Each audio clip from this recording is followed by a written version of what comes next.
Alright, so we got the shade off the garden. Had to walk on the ledge there and trim it all down. But now we're gonna get on the roof, roll this greenhouse out, and drop it on.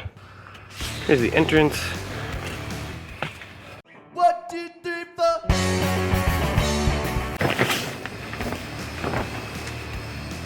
See, it's nice and toasty in here. So you can buy this plastic on Amazon. I got a really large sheet. I'll put that down in the notes below, show you where you can pick that up. It was only like $100.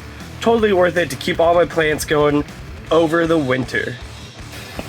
I got a fan. We'll probably put that up top somewhere.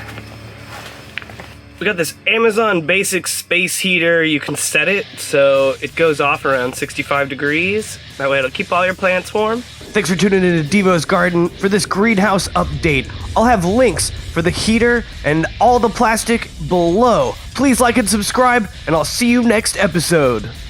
Rock!